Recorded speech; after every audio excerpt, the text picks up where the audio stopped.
بخت نصر بادشاہ ابتدا میں نہایت نیک بخت و صالح تھا۔ حضرت زکریا علیہ السلام حضرت یحییٰ علیہ السلام کی نہایت طاعت کرتا تھا۔ اتفاقاً اس نے ایک عورت سے نکاح کیا، اس کے ہمراہ ایک لڑکی نہایت حسینہ و جمیلہ پہلے شوہر سے تھی۔ جب وہ لڑکی سن بلوغت کو پہنچی تو بادشاہ اس کی بہار حسن دیکھ کر فرفتہ و دیوانہ ہو گیا۔ اس کی ماں کو پیغام دیا، وہ بہت خوش ہوئی، مگر دل میں اندیشہ کیا کہ بادشاہ پیغمبروں کا حکومت یہ فرمان ہے اور نکاح اللہ کے پیغمبر کی شریعت کے خلاف ہے، وہ کیوں اس کام کی اجازت دیں گے؟ اس لیے بادشاہ سے کہا کہ تم اس کا مہر ادا نہ کر سکو گے۔ اس نے دریافت کیا کہ کتنا مہر ہے؟ جو کچھ کہو میں دوں گا۔ اور عورت نے کہا اس کا مہر تمہارے دونوں پیغمبروں کا سر ہے، اگر تم یہ مہر ادا کر سکو تو لڑکی حاضر ہے، ورنہ ایسا نام مت لو۔ بادشاہ نے کہا یہ پیغمبر ہمارے دشمن نہیں بلکہ ہمارے خیر خواہ اور دعا گو ہیں، ان کو بے جرم گناہ قتل کرنا ظلم عظیم ہے، اس کے سوا کچھ اور مانگو، جو مہر کہو مجھے منظور ہے۔ اس نے کہا اس کے سوا کوئی مہر نہیں ہے۔ بادشاہ نے ہوائے نفسانی سے مغلوب ہو کر فوج کو حکم دیا کہ دونوں بے گناہوں کا سر کاٹ لاؤ۔ حکم بجا لانے کے لیے سپاہیوں نے جا کر حضرت یحییٰ علیہ السلام کو بیت المقدس میں قتل کیا،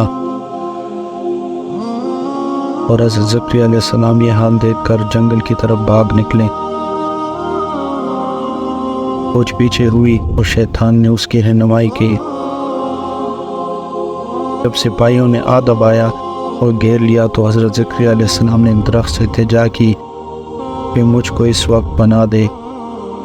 وہ درخت پھٹ گیا اور وہ اس کے اندر سما گئے، اور وہ درخت پھر بند ہو گیا، لیکن قدرے کپڑا باہر رہ گیا۔ فوجی پریشان ہوئے کہ وہ کہاں غائب ہو گئے۔ شیطان نے نشان دیا کہ اس درخت کے اندر ہے، یہ کپڑوں ان کے موجود ہونے کی علامت ہے۔ پھر شیطان نے آرا کی ترکیب بدلائی۔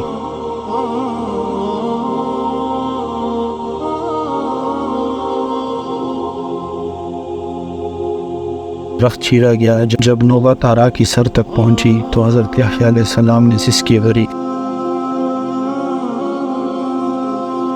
حکم الہی نازل ہوا، اگر عف کرو گے تو پیغمبری سے خارج کر دیے جاؤ گے۔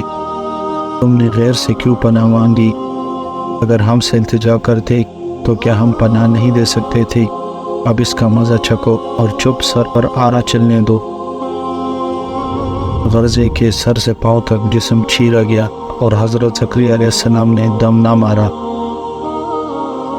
جب دونوں پیغمبر اس بے دردی سے قتل ہوئے تو غضب الہی نازل ہوا۔ دن تاریک ہو گیا۔ ایک بادشاہ فوج خونخوار لے کر چڑھا اور اس شہر کے باشندوں کو گرفتار کر لیا۔ حضرت یحییٰ علیہ السلام کا خون بند نہ ہوتا تھا، جب قبر میں رکھتے تھے تو قبر خون سے لبریز ہو جاتی تھی۔ بادشاہ کے لشکر نے قسم کھائی کہ جب تک خون بند نہ ہوگا میں قتل سے باز نہ رہوں گا۔ ہزاروں آدمی کو مارا گیا لیکن خون بند نہ ہوا۔ اس وقت ایک شخص حضرت یحییٰ علیہ السلام کی لاش پر آیا اور کہا کہ تم پیغمبر ہو یا ظالم؟ ایک خون کے بدلے میں 1000 آدمی قتل ہو چکے، اب کیا سارے جہان کو قتل کراؤ گے؟ اتنا کہنا تھا کہ خون بند ہو گیا۔ جامع دمشق میں حضرت یحییٰ علیہ السلام کی قبر ہے۔ یعنی غرض اس بیان سے یہ ہے کہ بجوز اللہ کے کسی سے استعانت نہ ہونی چاہیے، کہ جب ایک نبی کو بھی اللہ تعالیٰ نے بطور تنبیہ پارے سے چھڑوا دیا تو ہماری حیثیت کیا ہے؟ چنانچہ اس لیے اس واقعے سے سبق حاصل کرتے ہوئے ہمیں چاہیے کہ نہ تو کبھی کسی پر ظلم کریں اور نہ اللہ کے سوا کسی سے مدد مانگیں۔